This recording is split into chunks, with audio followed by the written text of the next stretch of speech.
কবরে তিনি বলছেন এই কবরে আযাব দেওয়া হচ্ছে এই ব্যক্তি চগলখুরি করতো। কি করতো? চগলখুরি, মানে একজনের কথা আরেকজনকে লাগাইতো, আরেকজনের কথা আরেকজনকে লাগাইতো। এই কাজ করে না এখন সমাজের মানুষ? এই কাজ কিছু ফেসবুক আর ইউটিউবারও করো তোমরা।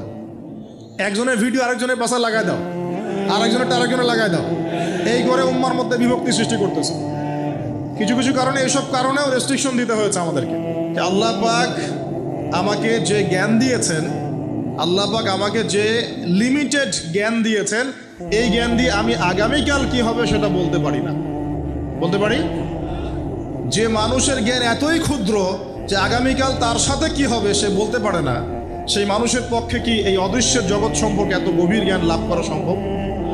মানুষের জ্ঞান কি অসীম, না আল্লাহ পাকের জ্ঞান অসীম? এখন সেই অসীম সত্তার পক্ষ থেকে যখন কোনো ওহী আসে, কোনো তথ্য সংবাদ আসে, তাহলে আমি কি সেই জ্ঞানকে পেনিট্রেট করতে পারবো? বরং আমার উচিত হবে সেই তথ্যকে বিশ্বাস করা এবং তার সামনে আত্মসমর্পণ করা। তাহলে আমি ধর্মান্ধ হয়ে সবচেয়ে স্মার্ট মানুষ হয়েছি। যারা আল্লাহ পাকের ওহীতে বিশ্বাস করে সে হচ্ছে সবচেয়ে স্মার্ট মানুষ। কারণ আল্লাহ পাকের ওহীর সব জ্ঞান তো আমি ভেদ করে যেতে পারবো না, কারণ আমি তো আগামীকাল কি হবে তাই জানি না। আগামীকাল কি হবে তাই যে জানে না, সে কিভাবে পরকালের জীবনকে ব্যাখ্যা করবে? কিয়ামতের মাঠে কে কোথায় দাঁড়াবে, কার হাসর কোথায় হবে, কে জান্নাতে যাবে, কে জাহান্নামে যাবে, আমি কি বলতে পারবো? কার সাথে কোন ফেরেশতা আছে, কার সাথে কি আকৃতির শয়তান আছে, শয়তান তাকে কিভাবে ওয়াসওয়াসা দেয়, কবরে কি আযাব হয়, আত্মা কাকে বলে, স্বপ্নে মানুষ কেন দেখে হাসে কাঁদে, স্বপ্ন কিভাবে সত্যি হয়, এরকম অনেক প্রশ্ন আছে গায়েবের। এগুলোকে আমরা ব্যাখ্যা করতে পারবো? অতএব গায়েবে বিশ্বাস না করলে কেউ মুমিন হতে পারে না। আর আল্লাহ রাব্বুল আলামিন এই গায়েবের খবর জানেন। এই গায়েবের খবর থেকে আল্লাহ আমাদেরকে যতটুকু তথ্য দিয়েছেন এতটুকু আমরা জানি, এর বেশি আমরা জানি?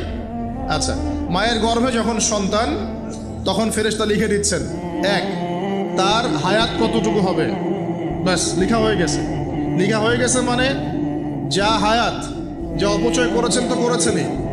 এখন সারা জীবন যদি মাথাটা ঠুকরে ঠুকরে কাঁদেন, তাও ওই অপচয়কৃত দিনগুলো ফিরে আসবে না। শিক্ষা নিবেন না এখান থেকে? 30 বছর চলে গেছে মানে 30 বছর আল্লাহর নাফরমানি করেছেন, সারা জীবন মাথা ঠুকরে কাঁদলেও ওই 30 বছর ফিরে আসবে না।